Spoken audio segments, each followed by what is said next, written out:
Hello students. Commerce के students का हमेशा सपना होता है कि हमारे 90% मार्क्स आएँ, 95% मार्क्स आएँ और अकाउंटेंसी सब्जेक्ट उसके अंदर बहुत इंपॉर्टेंट रोल प्ले करता है। इस वीडियो में हम बात करेंगे कि अकाउंटेंसी के अंदर आप अपनी बेस्ट परफॉर्मेंस कैसे दे सकते हो। यस, बहुत मेहनत करते हो, लेकिन कई बार क्या होता है कि आप लास्ट मोमेंट पे कुछ ऐसी प्रॉब्लम्स क्रिएट कर लेते हो अपने लिए, कुछ ऐसी गलतियां कर देते हो कि आपके नंबर आ भी सकते हैं लेकिन उतने नंबर आते नहीं हैं जितने आप डिज़र्व करते हो। तो इस वीडियो में कुछ ऐसी टिप्स की ही बात की जा रही है जिससे आप अपनी जितनी भी मेहनत की है उससे भी बेस्ट परफॉर्मेंस आप अचीव कर पाओ। सबसे पहले बात आती है केयरफुल प्लानिंग। प्लानिंग मीन्स जब आपको क्वेश्चन पेपर बंटता है और जब आप अपना क्वेश्चन पेपर अटेम्प्ट करना शुरू कर सकते हो, इसके बीच के वो 15 मिनट्स रीडिंग टाइम। तो पेपर पढ़ते पढ़ते आपने ये प्लान कर लेना है कि आपने कौन कौन से क्वेश्चन पहले करने हैं और कौन से क्वेश्चन बाद में आते हैं, कौन से आपको अच्छे से आते हैं, कौन से आपको प्रॉपरली अभी नहीं आते, जिनके लिए आपको सोचना पड़ेगा। सेकेंड टिप आती है read the instructions thoroughly. Students, आपने क्वेश्चन पेपर पढ़ते टाइम इन बातों का भी ध्यान रखना है कि आपको क्वेश्चन में पूछा क्या गया है, क्या कहीं पे क्वेश्चंस में चॉइस मिली हुई है। थर्ड टिप है कि आपने क्वेश्चन पेपर को सीरियल ऑर्डर वाइज अटेम्प्ट करना है। कोई बात नहीं, अगर कोई क्वेश्चन नहीं भी आता उसकी स्पेस छोड़ दो और जब आपको वो समझ में आ जाए, जब करने लगो तो वहाँ कर लो। अब इतना पढ़ के आपको ये अंदाज़ा तो हो ही जाता है कि किस के लिए कितनी स्पेस चाहिए। क्योंकि अगर आप क्वेश्चंस को सीरियल ऑर्डर वाइज नहीं अटेम्प्ट करते, इस वजह से एग्ज़ामिनर को परेशानी हो रही है और आप एग्ज़ामिनर को इरिटेट नहीं करोगे ऐसे अपने गलत तरीक़ों को इस्तेमाल करके। नेक्स्ट टिप है read the question once more before starting to write the answer. कई बार स्टूडेंट्स क्या करते हैं कि किसी क्वेश्चन में जर्नल एंट्रीज पूछी हैं, वो लेजर अकाउंट्स बना देते हैं बिना क्वेश्चन को पूरा अच्छे से पढ़े, क्योंकि वो उनकी एक्साइटमेंट हुई होती है कि ये टॉपिक तो हमें आता है। और कई बार कई पार्ट्स, कई चैप्टर्स की ऐसी एग्जांपल्स भी मैं आपको एक सेपरेट वीडियो में दूंगी कि जहाँ पे हमने पूछा कुछ और है, स्टूडेंट्स कुछ और ही अटेम्प्ट करके आ जाते हैं। तो आपने क्वेश्चन को थॉरली पढ़ना है immediately before attempting it. Next tip है regarding formats of accounts and statements. Students, अगर आप बिना स्केल यूज़ किए हाथ से ही लाइंस लगाना शुरू कर दोगे, सोचोगे चलो कोई नहीं हम लिख तो ठीक रहे हैं, पर आपको पता है 25% marks can be deducted if you don't prepare formats properly and you don't write narrations properly. ठीक है, कोई सिंपैथेटिक एग्जामिनर आपको नंबर ज़रूर दे देगा, उसको भी थोड़े बहुत नंबर आपके ज़रूर काटने पड़ेंगे।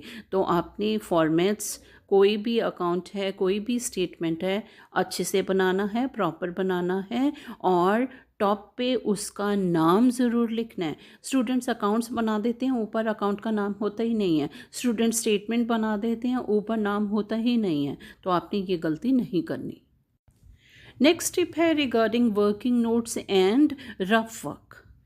यस, कई स्टूडेंट्स को वर्किंग नोट्स और रफ वर्क का शायद डिफरेंस क्लियर नहीं है। स्टूडेंट्स, रफ वर्क आप पूरी अपनी आंसर शीट के लास्ट पेजेस पे दो पेज रख लो, ठीक है, वहाँ पे आप कर लो, क्योंकि रफ वर्क का ज़्यादा लिंक आपके क्वेश्चन के साथ नहीं है। पर आप रफ वर्क के अंदर भी क्वेश्चन नंबर ज़रूर डालो कि ये कौन से क्वेश्चन का रफ वर्क है। उससे क्या है कि एग्ज़ामिनर को प्रूफ मिल जाएगा कि आपने वो सारी कैलकुलेशंस खुद की हैं। तो रफ वर्क के अंदर बेसिक कैलकुलेशंस है, जैसे प्लस माइनस डिवीजन मल्टीप्लिकेशन, लेकिन क्वेश्चन के सॉल्यूशन तक पहुंचने के लिए जो स्टेप्स आप इनडायरेक्ट वे में यूज़ करते हो वो वर्किंग नोट्स कहलाते हैं। और वो वर्किंग नोट्स जो हैं मोस्टली सॉल्यूशन के बाद दिखाओ। और अगर आपको लगता है कि सॉल्यूशन का हम शुरुआत ही नहीं कर सकते बिफोर वर्किंग नोट्स, तो आपने सॉल्यूशन के पहले भी लिख देना है और उधर हेडिंग ज़रूर देना है वर्किंग नोट्स। नेक्स्ट टिप है right all the digits in symmetry. मतलब जितनी भी अकाउंटिंग फिगर्स आप यूज़ कर रहे हो किसी न किसी अकाउंट के अंदर है, किसी न किसी स्टेटमेंट के अंदर है, वो आपने राइट अलाइनमेंट के हिसाब से लिखनी है। मीन्स टेंस की जो फिगर है वो टेंस की फिगर के नीचे आए, जो 100 की है वो 100 के नीचे आए। इससे आपको टोटल करने में बहुत हेल्प मिलेगी और प्रेजेंटेशन ज़्यादा प्रॉपर लगेगी। नेक्स्ट टिप है regarding how to show the answers. Students, जो छोटे आंसर्स आते हैं उनको आप हमेशा बॉक्स के अंदर रखो, राइट? आसपास आपने लाइन लगा के बॉक्स बना देना है। और जो लेंथी आंसर्स हैं वहाँ पे हर स्टेज के लिए कोई मेन आंसर होता है हर क्वेश्चन का, उसे अंडरलाइन ज़रूर करो ताकि एग्ज़ामिनर को एकदम से दिख जाए। तो इसका मतलब ये भी ना समझना कि सिर्फ वो मेन आंसर्स ही चेक होते हैं। चेक तो स्टेप बाय स्टेप होते हैं, लेकिन उससे एग्ज़ामिनर को काफ़ी हेल्प मिल जाती है पेपर चेकिंग में। और एग्ज़ामिनर को हेल्प मिल जाना मतलब आपको मार्क्स लेने में हेल्प मिल जाना। Next tip is regarding fill in the blank questions. Students, इस केस में आपने सिर्फ यही नहीं करना कि सिर्फ आंसर वाली फिगर्स ही आप लिखाओ। वो क्वेश्चन पेपर चेकिंग के टाइम बहुत प्रॉब्लम क्रिएट करते हैं। आपने जो भी क्वेश्चन के अंदर ये आपको पूछा गया है, आपने वही क्वेश्चन एज इट इज़ उठा के जो ब्लैंक्स हैं उन्हें भर के उनको अंडरलाइन करके दिखाना है। अंडरलाइन इसलिए करना है ताकि एग्ज़ामिनर को क्लियर हो जाए कि आपने ब्लैंक्स के अंदर क्या भरा है। Last tip is regarding long answer type questions. Students, आपने जो छोटे क्वेश्चंस हैं वो अटेम्प्ट करके लाइन लगा के फिर 2 लाइंस का गैप ज़रूर छोड़ना है ताकि एग्ज़ामिनर को आपके क्वेश्चन आइडेंटिफाई करने में प्रॉब्लम ना हो। लेकिन जो लेंथी क्वेश्चन है वो आपने हमेशा नए पेज से शुरू करना है, ठीक है? प्रॉपरली आप अपना लेफ़्ट साइड पे क्वेश्चन नंबर डालो और फिर आप शुरू करो, ठीक है?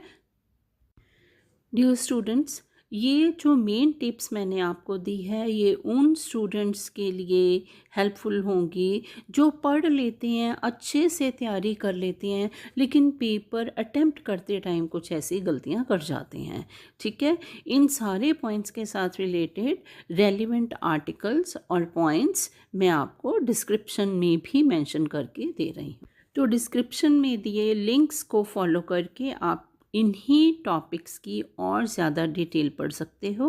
और स्टूडेंट्स, आपको ये सब हेल्पफुल लग रहा है तो आप इस चैनल को सब्सक्राइब ज़रूर करिए। Thank you.